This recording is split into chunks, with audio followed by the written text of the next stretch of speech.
Les decía que yo sé que anoche tuvieron una pachanga rica, se deleitaron, disfrutaron. Yo sé que en estos días y normalmente nuestra realidad es estar en la presencia de Dios. Bien decía el profeta, vive Jehová en cuya presencia estoy. La realidad es que uno debe permanentemente poder disfrutar de su presencia, de sus amores, de su cariño, de su ternura, y eso es lo que queremos hablar un poco en esta mañana. Dice el Evangelio que en el principio usted y yo salimos del corazón de Dios. En el principio Dios convocó la familia del reino de los cielos para crear un ser en el cual iba a reflejar su imagen y semejanza. Ese plural indica que la familia de los cielos fue convocada. ¿Y por qué creen ustedes que fue convocada? Porque hay particularidades en cada uno de los personajes de la familia de los cielos. Hemos definido el amor y a veces queremos interpretarlo y manifestarlo y buscamos las inflexiones del hebreo, del griego y de los idiomas para poder definir en esencia qué es el amor. La palabra de Dios yo creo que nos lo manifiesta de una manera significativa y dice que el amor de Dios se refleja y se manifiesta en el amor de un papá.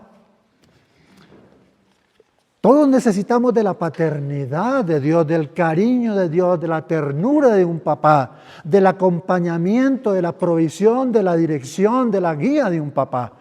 El amor no es un concepto intangible. El amor es un concepto pragmático que se experimenta y se vive. Pero participaba también el Hijo, porque en el principio Él existía. Usted y yo sabemos que el Hijo no circunstancialmente aparece en un momento histórico. Sí, se hace hombre en un momento histórico, pero el Hijo fue diseñado para ser la pareja, para ser el novio y la esposa de usted y de mí, individual y colectivamente. Y ustedes saben que el amor de una pareja es distinto al amor del papá. Usted y yo experimentamos sensaciones distintas en nuestra relación de pareja que en la relación paterna, pero necesitamos también de esa tipología de amor que Dios refleja en la realidad del Hijo. Y como dice la Escritura, el que se une al Espíritu de Dios se volvió uno con Él.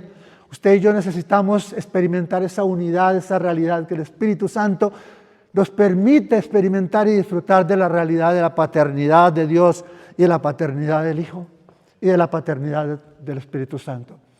Entonces, en esa realidad, el amor, Dios no se queda en un amor conceptual. Es un amor esencial, es un amor vivencial, es una realidad. Hemos estado hablando en estos días de unidad, estamos hablando en estos días también de muerte, de separación. ¿Qué es la palabra unidad? Si usted mira esencialmente la definición de unidad, se traduce como vida. Si usted busca la definición esencial de la unidad es vida. Por eso todo lo que se gesta en unidad se gesta en vida. Se unirá el hombre y la mujer y serán uno, sola carne. Me uniré con Cristo y seré uno con Él. Y así como tú y yo somos uno, sean ellos uno con nosotros. O sea, es la manifestación de la vida. ¿Qué es la muerte? Dejar de ser, ¿no? La muerte es separación. El hombre en el paraíso, dice la Escritura, a veces es un versículo que nosotros no le damos a veces tanta importancia. Dice que estaba en un lugar que se llamaba Edén. ¿Usted sabe qué quiere decir Edén? Deleite, hechizo, encantamiento. Disfrutaba de Dios, disfrutaba de su paternidad, disfrutaba de toda la realidad de Dios. Estaba completo esencialmente. Pero llega un momento donde él decide irse. Así de sencillo. Decide irse, separarse. Y ahí viene la muerte espiritual. Y consecuencia de todo eso dice que es sacado de casa, es sacado del paraíso. Y todas las consecuencias que es ser sacado de casa y ser sacado del paraíso. Pero el amor de Dios Papá, por eso les decía que hemos salido del corazón de Dios. Es tan grande que Dios Papá enseguida Él está pensando en la forma de abrir la puerta para volver a traer a ese hombre perdido al corazón de Dios nuevamente. Y se inventa toda la estrategia que usted y yo encontramos desde Génesis hasta Apocalipsis, que es la estrategia de redención. Y llama al Hijo, involucra al Hijo en el proceso. Y el Hijo se dispone y participa de ese proceso. Y después el Hijo se va y nos envía el Espíritu Santo para que nos revele, siga revelando todo el plan contextual que Dios tiene para nosotros. Y en la parábola del Hijo Pródigo es la realidad. Uno a veces quiere juzgar si el uno fue mejor que el otro. Es desproporcionado. Nosotros siempre andamos en esa valía del bien y del mal, de lo bueno, qué es lo mejor, qué es lo más interesante, quién predicó mejor, quién no predicó mejor, quién hizo lo mejor, quién no lo hizo. Eso no es lo más importante. Y yo creo que por eso esencialmente Dios puso dos esenciales manifestaciones de los seres humanos para que entendamos también las realidades en las cuales usted y yo podemos manifestarnos hacia la realidad con Dios. Habla de hijos, ahí no está hablando de criaturas. Ustedes saben que las parábolas son elementos de la vida natural que Dios utiliza para enseñarnos conceptos espirituales. Conceptos de la vida cotidiana que nos permiten interpretar y esencialmente entender y comprender lo que Dios quiere revelarnos del mundo espiritual. Habla de hijos, o sea, habla esencialmente de gente que ha llegado a ser hijo. Usted y yo llegamos a ser hijos de Dios es por un engendramiento. Para llegar a ser hijo, así como en la unión de la pareja, como dice el Evangelio de Juan, se necesita que haya un engendramiento. Hay un engendramiento de la carne, pero también hay un engendramiento del espíritu. Hay una transferencia que produce el engendramiento, una transferencia de vida. El varón engendra en la mujer. Y cuando Dios viene a nuestras vidas, por el Espíritu Santo, nos pone la genética de Dios, la vida de Dios en nosotros. Por eso la carta de Pedro dice que ya todo nos ha sido dado. Lo que corresponde a la vida y a la piedad, todo ya lo tenemos. ¿Sí? Pertenecemos y tenemos la genética de Dios. ¿Por qué en su Espíritu puede vivir el Espíritu Santo? Porque tiene la misma genética del Espíritu Santo. Porque el Espíritu Santo parpadea y su Espíritu parpadea. No podría vivir el Espíritu Santo en un lugar que no tenga su misma esencia. Esa es la realidad. Está hablando de hijos. Y está hablando de hijos con dos características distintas. Como les decía, no podemos decir si es bueno, mejor, peor, no. Dios nos está enseñando particularidades que nos pueden pasar como hijos. Si usted y yo no hemos aprendido a disfrutar de la casa de papá, de la paternidad de Dios, del amor de Jesús y de la unidad del Espíritu, vamos a salir a buscar basura todos los días. Y eso le pasaba al hijo pródigo. Usted sabe, la paternidad contempla provisión. El papá proveía. El hijo este fresco vivía de lo que papá había gestado, había levantado, había construido. Y fiel a sus principios, los papás levantan herencia para sus hijos. Y por eso el papá no le discute la herencia a su hijo, sino se le entrega, era su derecho natural. Establecido por Dios, ni siquiera por nosotros. Establecido por la paternidad, ni siquiera por nosotros. Y en esa paternidad, el hijo cree, tal vez el hijo conocía a un papá proveedor, que le daba todo, que tenía el derecho a la herencia, todo lo tenía. Tal vez conocía al papá que también le daba la dirección, a pesar de que a veces la seguía y a veces no la seguía. Tal vez conocía a un papá protector, sí, vivía bajo el techo de su papá. Pero no conocía a su papá en su corazón. Tu corazón y mi corazón tienen que palpitar como el corazón de Dios. El día que usted y yo perdemos eso, lo hemos perdido todo. ¿Qué dijo el papá? Me dijo que estaba muerto. ¿Qué es muerte? Separación, o sea, se separó de su papá. Y cuando se separó de su papá, quedó desorientado. Por eso dice que en un momento cayó en cuenta, porque estaba desorientado. Esa es la realidad. Su papá lo entiende. Y este hombre, como no había disfrutado seguramente o lo había vivido, pero había perdido la comprensión de esa realidad necesaria de todos los días. Cuando usted y yo nos encontramos en oración con Dios es una relación de amores. Pero a veces tenemos la oración como una disciplina religiosa, donde aplicamos ciertos conceptos religiosos para pedir, bueno, tantas cosas que también están incluidas dentro del proceso, pero a veces no lo experimentamos como el encuentro con mi amado, con mi papá, Que yo necesito que sus cuerdas de amor, como dice el Evangelio, me caigan en lugares deleitosos. Él es el que me puede dar la plenitud del gozo. Aquí hablamos tanto y lo predicamos y lo enseñamos de las necesidades fundamentales del ser humano, que fue hecho para ser importante, seguro, amado y aceptado. Allí es donde experimentamos su abrazo tierno y delicado. A mí me fascinan las palabras del libro de Isaías, donde dice que Dios me tomará sobre su canto y me lo sentará allí y me tratará con la ternura que una madre haría con un hijo. Yo sé que los varones somos tiernos, pero nunca como una mamá.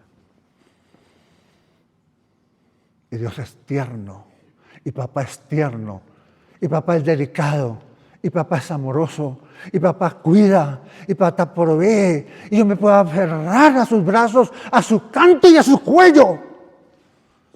Tú y yo nunca seremos tan mayores para que no nos falte ese amor. Y usted y yo necesitamos papá por toda la eternidad.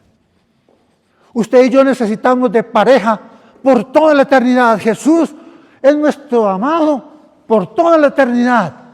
Dios no crea un matrimonio por un tiempo. Y usted y yo necesitamos experimentar las delicias del amor de papá, las delicias del amor de la pareja y el amor de la comprensión por el espíritu de ese amor. ¿Para cuándo? Para toda la eternidad. ¿En qué consiste la vida eterna? En que te conozcan a ti y a tu hijo. En que experimentes esa paternidad. Descubras la realidad de Dios. Usted y yo ni siquiera rasguñamos la grandeza de Dios. Por más años que tenga. Yo tengo 52 años de haber conocido al Señor y he caminado los 52 años con el Señor. Pero no, soy todo un aprendiz. Sería arrogante pontificar. Bien lo decían ayer cuando hablaban, la verdad es la que es, permanece para siempre. Mi doctrina, decía Steve, se renueva cada vez.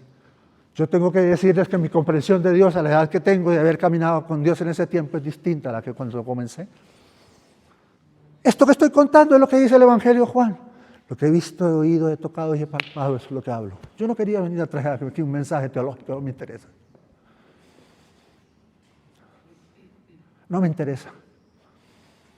Me interesa que usted y yo podamos comprender esa realidad de papá. Que me agarre a mi papá y le diga, papacito, te necesito. No he vuelto nada como venía este hijo.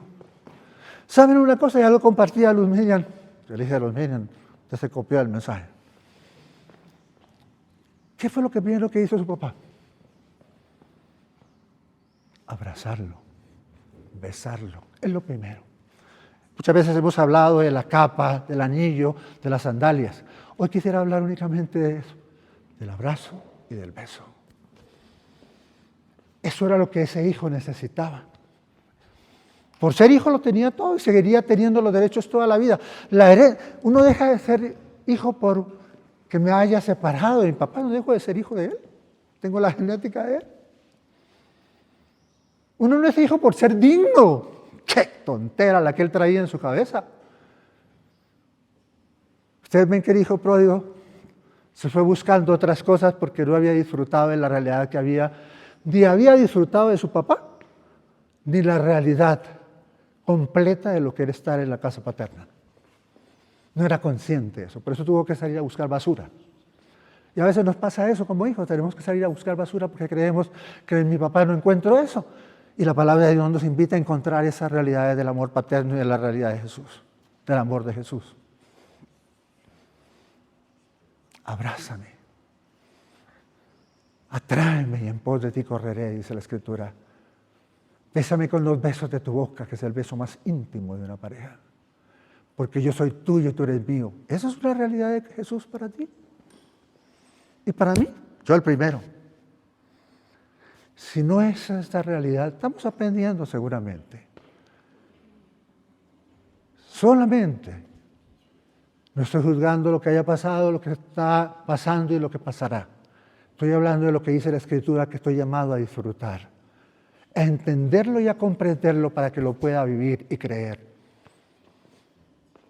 Por eso dice la carta a los Corintios que Satanás tiene entenebrecido, idiotizado, narcotizado a los impíos y también a los creyentes, porque a él le interesa narcotizarlos, para que salgamos a buscar basura y no a buscar el deleite de mi papá. La satisfacción, usted y yo fuimos diseñados con unos niveles de satisfacción tan altos, que solo Dios los puede llenar. Dios no nos invita caprichosamente, es que Él sabe que solo Él nos puede dar lo que usted y yo necesitamos. Por eso es que dice que sus cuerdas de amor me caigan en lugares deleitosos. Ese hijo lo que necesitaba era experimentar el amor de su papá. Y yo creo que lo que debemos de aprender a entender y a comprender de estas parábolas no es si uno fue mejor o peor, sino a generar un proceso de qué me puede pasar a mí o a otros para también enseñar lo que es la realidad de la vida. Y eso es lo que está haciendo Dios en su palabra, contándonos la realidad de la historia como un papá. Eso es lo que hace desde Génesis, se sienta como un papá y nos sienta como chiquitos a decirnos, a contarnos toda la historia desde Génesis hasta la eternidad. Usted y yo necesitamos ese abrazo de papá. Nunca va a ser usted tan mayor. Y guárdese, porque es que solamente en Él vamos a encontrar la plenitud. Dice la Escritura, en Él está la plenitud del gozo. La hermosura de la heredad está en Él. La hermosura de Él, de Él, está en Él. Dice, la hermosura de su santidad es hermosa. Su santidad es hermosa. No es un conjunto de actividades buenas. Inclúyelas. Pero Él es hermoso. Él me atrae. Él me cautiva. Por eso dice, allí el libro de Cantares, atráeme, Señor, atráeme, que yo pueda entender ese enamoramiento. El amor no es intangible. El amor, a pesar de que es intangible, es pragmático. Se experimenta en la realidad paterna y en la realidad del Hijo como pareja y en la realidad de la unidad del Espíritu. Yo soy ingeniero y sé lo que es ser un circuito integrado, que integra todas las realidades para generar un procedimiento completo. Usted y yo fuimos diseñados con cuerpo, alma y espíritu y necesitan ser llenadas estas realidades completas. Si a mí me cae un peso en mi dedo gordo, se altera mi espíritu, se altera mi alma y se altera mi cuerpo.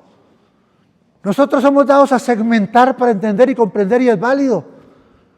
Pero todo lo que toca un área toca las otras áreas.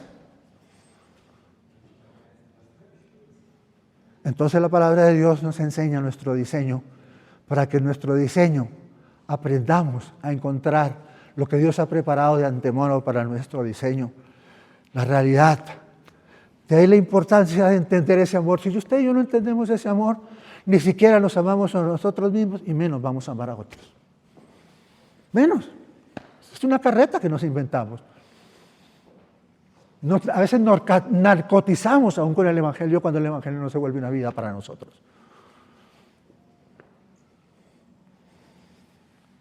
Amados de Dios, en esta mañana yo quiero animarte a que experimentes y disfrutes de esa realidad, del amor pragmático de Dios, reflejado y manifestado en la paternidad. ¿Y qué da la paternidad?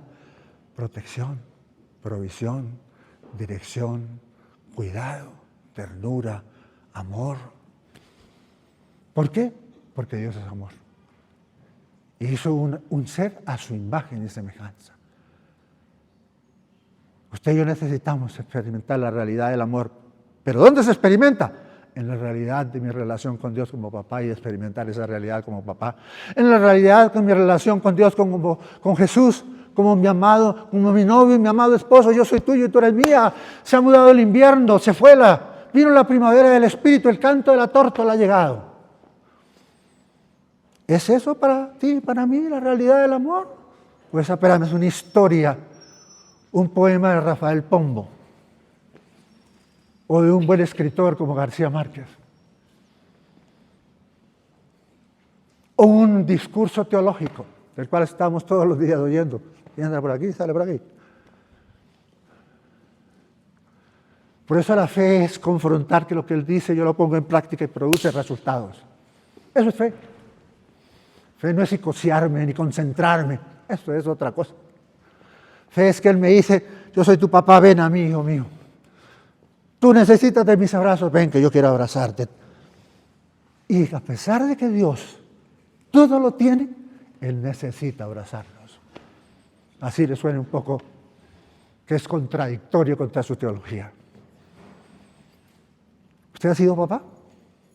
Tal vez que no son papás para que no lo entiendan. Pero uno ama a sus hijos, los cuida, los protege. Y al más tapa es al que más cuida. Es increíble.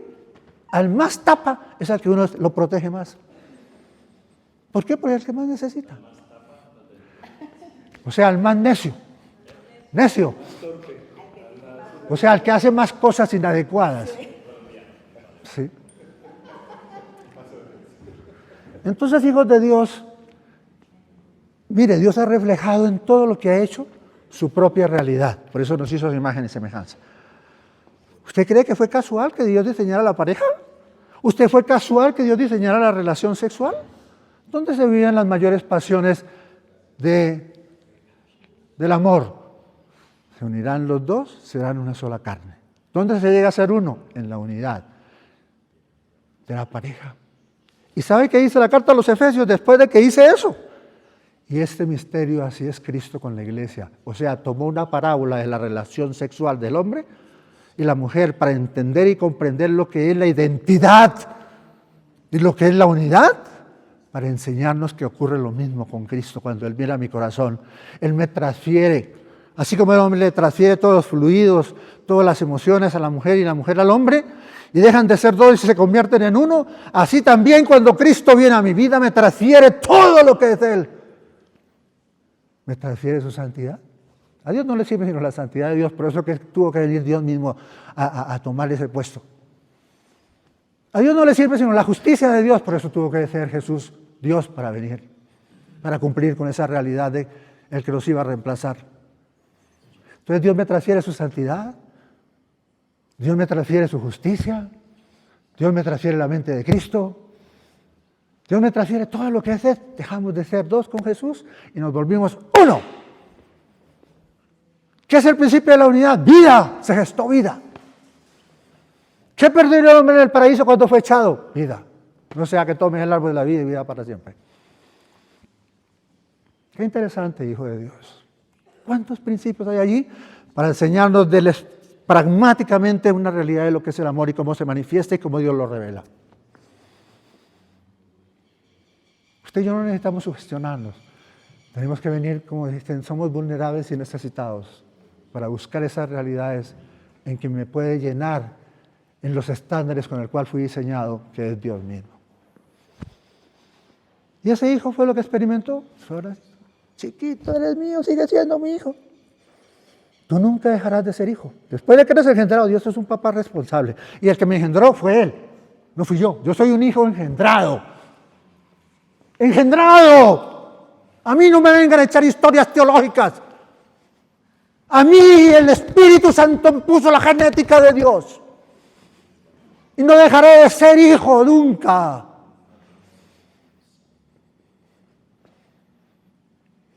Nunca. Como mis hijos. El mayor tiene 45 años y todavía lo cuido como si tuviera 5. ¡Ay! Que mucha gente me dice, ¡ay! Pero si es que dejarlo que ser grande. No me interesa un chorizo. Seré su papá hasta el día que Dios me permita y me tenga en esta tierra. Y cumpliré mi función de papá hasta ese último día. Porque Él necesita de eso. Y yo también necesito. A mí me hace falta decir a mis hijos que los amo. Que los necesito. Que necesito su abrazo, su cariño, su ternura. Y estoy seguro que ellos también, porque cuando me responden, me dicen, gracias papacito, necesitaba que me abrazaras. ¿Cometeremos errores? Por supuesto. Como dice el apóstol Pablo, no pretendo haber alcanzado todo, no es que sea perfecto, pero una cosa hago, dejando lo que queda atrás, meciendo lo que está delante.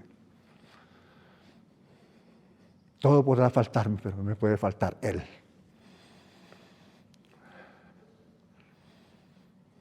Decía Luz Miriam esta mañana que todos estaban dormidos, habíamos 5 o 4 gatos acá. Decía ella, aquí el único que no puede faltar es el Espíritu Santo. Es el único que no puede faltar. Hasta este trasto que está aquí frente a ustedes puede faltar cualquiera. Pero que no puede faltar es el que me puede llenar de toda la plenitud. Y cuando usted y yo experimentamos eso, ¿sabe qué pasa? Como consecuencia, empecemos a ejercitar otras realidades aún en la misma obra. Porque lo que usted y yo estamos llamados, y Dios lo resumió en un solo mandamiento: amar a Dios con todo tu corazón, con toda tu alma, con todas tus fuerzas. Pero para amar a Dios con todo tu corazón, yo tengo que tener mi corazón palpitando en el corazón de Dios. Y tú y yo salimos del corazón de Dios y Dios quiere atraernos a su corazón. Ese es el lugar donde debemos estar. Ese es el lugar donde está un hijo con su papá, en el corazón de su papá y de su mamá, pues, cuando estoy hablando en el plural.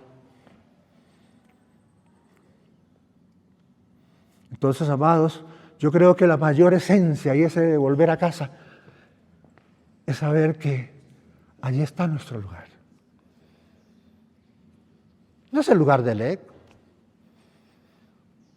no es la ocurrencia del EC, es que nos están invitando a estar en casa. Pero en casa, como decía, un ojo al otro, tan juntico y no nos vemos. Tan cerquita y no nos vemos. En casa para disfrutar de mi papá, subirme en el canto de mi papá, abrazar a mi papá. Eso es el devocional. Me encuentro con mi papá, me encuentro con mi amado, disfruto de él, me lo gozo. Pero somos a veces tan postizos para llegar a la presencia de Dios que llegamos con toda una imagen. Que la aprendimos, sí, estamos desaprendiendo y aprendiendo, renovando nuestra mente, como dice la Escritura. Y toma tiempo, toma tiempo. Voy a invitarte en esta mañana, porque sé que usted está que dice a qué hora termina, porque vamos a perder el desayuno. ¿Sí? A que ahí inclines tu rostro. Y como el hijo pródigo, el que llaman pródigo, yo creo que todos son pródigos, le diga: papá, abrázame. Necesito tu cariño, tu ternura, tus afectos. Necesito saber que soy tu hijo amado en el cual tú te complaces. Eso que predicamos, necesito saberlo y vivirlo, papá. No quiero menos, papá.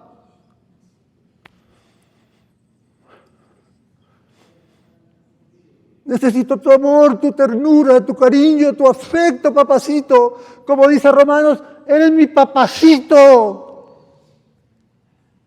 Y el Espíritu da testimonio a mi espíritu de que eres mi papacito. Y que nada ni nadie me podrá apartar de ese amor real de papá y de pareja. Nada ni nadie. Siempre seré tu hijo y siempre seré tu amada. Y aquí delante de ti, Señor, para decirte cuánto necesita mi vida. Mi vida sin ti no tiene sentido. No tiene sentido cualquier cosa que pueda comer y que quiera tratar de llenar la esencia de mi vida. Se vuelve una adicción. Porque no satisface mi vida. Porque no fue diseñada para eso. El único que puede satisfacer mi vida eres tú. Dígale que tus cuerdas de amor me caigan en esta mañana en lugares deleitosos. Que yo pueda expresar que es hermosa la heredad que me ha tocado. Que pueda expresar que en tu presencia está la plenitud del gozo. Que pueda expresar, como dice también en tu palabra, que así como el ciervo brama por las corrientes de agua, así brama por ti, oh Dios, en el alma mía. Mi alma tiene sed, estoy sediento, papá. Sediento de tus amores. Porque, como dice tu palabra también, mejores son tus amores que el vino. Gracias, papá, por esta mañana. Gracias por tu cariño, por tu ternura, por tu paternidad, por tu presencia. Gracias porque oramos al amparo del Altísimo. Vivimos bajo la protección del Omnipotente. Gracias, papá. Gracias por tener papá. Y gracias por ser tu hijo. Y no es por dignidad, es porque tú me engendraste. Porque soy parte tuya, Señor. Gracias. Enséñame cada día a entender y a comprender esa realidad de ese amor. Sé que tardaré toda una vida eterna aprendiendo, porque en eso consiste la vida eterna, en conocerte a ti y a tu amado Hijo. Pero Señor, qué fascinante. Si tú no eres fascinante para mí, menos van a ser fascinantes otras cosas del ministerio, de la obra, etcétera, etcétera, etcétera. Tú eres fascinante. Enséñame como ayer compartíamos, papá, que cuando un pecador se convierte, ¿por qué es tan fascinante que un pecador se convierte? Porque dice que el reino de los cielos estalla de alegría.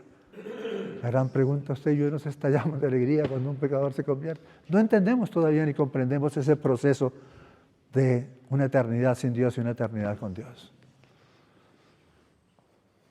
Papacito, gracias, gracias, gracias, gracias. Gracias, gracias, gracias por nuestras vidas. Ore ahí por su esposa. Usted tiene un ministerio con usted mismo. Si no cumple siquiera el ministerio con usted mismo, ¿qué va a cumplir el ministerio de otros?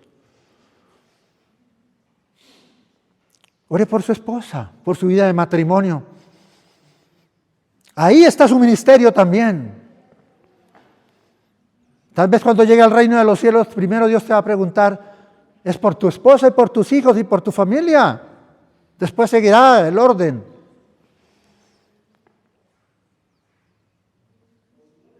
Ore por tu esposa y por tus hijos. Y propóngase cada día abrazarlos, amarlos, decirles que les ama y les quiere, para que reflejes el amor que tú recibes en ellos. El amor que recibes de tu papá, de tu amado. Ore por tus vecinos. No es casual el barrio que Dios te puso, no es casual que usted y yo estemos en el país que estamos. Ejerza la autoridad que nos han, todo esto que nos han enseñado, que no se vuelva teología. Ore por ellos. Permítele que Dios le permita hallar gracia, como dice la Escritura, y buena voluntad delante de Dios y delante de los hombres, para poder compartirles a ellos estas buenas nuevas del Evangelio. Oremos por nuestro país, por la nación a la cual cada uno de ustedes pertenece y a las cuales Dios les da el privilegio de reflejar su imagen a través de su vida en esas naciones y tocar esas naciones. Oremos ahí por LEC, por el llamamiento de LEC. Oremos ahí por la vida de Steve, de su junta directiva. Oremos por los directores de área, los directores de país. La gente que Dios ha puesto allí, oh Dios, para desarrollar este ministerio que es precioso. Oremos por este día. Pídele a Dios que, dígale, vamos a gozarnos juntos a Medellín, papá. Vamos a gozar juntos, no quiero ir suelto. No quiero ir desorientado. No quiero ir apartado. Quiero ir contigo, porque es que yo soy templo tuyo. Donde yo voy, va Dios. Tú y yo somos una extensión del reino de los cielos. Fuimos trasladados del reino de las tinieblas, ahora pertenecemos al reino del amado Hijo de Dios. Gracias, papá. Gracias por este tiempo. Gracias por poder disfrutar de ti, oh Dios, que es lo más importante. Camina tú con nosotros en este día, en el nombre de tu amado Hijo, nuestro Señor Jesucristo, oramos. Amén.